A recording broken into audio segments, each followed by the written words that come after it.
Ladies and gentlemen, welcome back to the show. And today on the show, we've got an amazing conversation that I'm going to be having with you guys. But it's only amazing because, Nigerian music has gone far and wide, and we are really doing a whole lot.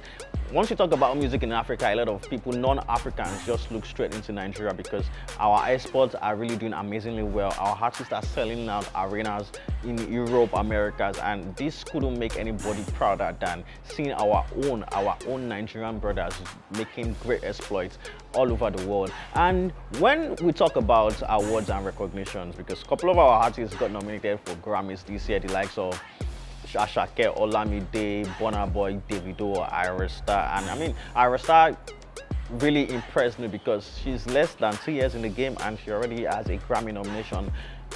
That lady, would I say luck or would I say grace? But also consider the fact that she has also put in a lot of hard work into her craft. And being signed to a record label owned by an amazing person, an amazing producer, I'm talking about Don Jazzy, would actually push you to bring out the best from you. And so let's talk about those guys that actually paved the way for these guys, because there are a lot of people who actually ran for some people to work these days. Let's talk about like the old genre of music, because music started in Nigeria way back from like the 20s and all, and the days of them Raskimono, Majek Fashek, to the days of the Junior and Pretty, Blackie in the 70s, and to the 90s we had the likes of Plantation Boys, Remedies, Holding It Down, and also Junior and Pretty gave us Bolanle in 1994. I could remember at the time the song was ever because they did different style of music because they were rapping, and at the time rap wasn't a thing in Nigeria. It was basically the Fuji, the Juju, most especially because the likes of Orlando or Ebenezer Obey, Sonny Ade, they were the main artists at the time. Then the Akpala sets, the Musili Ishola time, but Junior and Pretty were able to squeeze themselves into the music scene at the time with rap. They rapped in pidgin English and not so pure English, and it was really great at the time. That was when the youth really paid attention, tried to go into music and everything. And yes, we had the likes of Remedies, Plantation Boys that had Two-Face, Blackface and Face, the Remedies with Tony Tetula, Idris and Eddie Remedies. These guys really, those were the days where obviously there was no social media, there was nothing like computer, there was no even phone. How were they going to get their music out there for you to listen to it? They didn't even have money.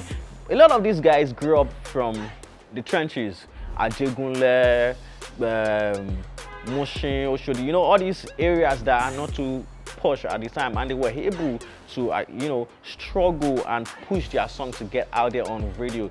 These guys, if you have an interview with them, they will tell you they had to trek long distance. Maybe some had to trek from Surulere to Alaba, some had to trek from Ajegunle to different, just to push their craft. And these guys were they were the guys that started this thing, and it's only right that sometimes we should give them props. We should also think about them and how they've been able to help the music scene to where it is today. And talking about the 2000s, we had the solo career of Two-Face, we had the career of Face himself, then there was Tony Tetula, there was the likes of Mode 9 when it comes to the rap game, there was 6 Foot Plus, Red MC, Jimmy Jazz. Jimmy Jazz started in the, I think, 80s or thereabouts, 80s, 90s, thereabouts, because this guy was a DJ, he was playing everywhere back to back. So according to even Jimmy Jazz, there were times where you would have to trek just to play at the party. They had like this, the old CD disc thingy, like the turntable, because that was what everybody had in the house at the time. You need to play your music at home, like right now you can play your music on your phone, you can have like a car radio or something, but back then it wasn't. Then you had like this big deck in the house where you just put in your song, you play the disc, like that big, I've forgotten what they call it, the big one. And that was how it is back then. And yes, Two-Face was like the first person to actually make the world actually look into the Nigerian music scene with his song African Queen at the time. The song was released in 2004. African Queen was all everywhere, and it was signed to Kenny's Music at the time. And trust Kenny's Music, they took him everywhere. Even attended the Grammy Awards. I mean, got a lot of awards. He didn't get the Grammy Awards, but he attended. I mean, they took him everywhere, all over Africa, and even the song was in a movie. And that song alone was, I feel like that song should be, if a song can be in a museum, African Queen by Sufi should be in a museum, because that song really paved the way for a lot of artists these days. And yes, fast forward to 2005, there was the likes of the Banj.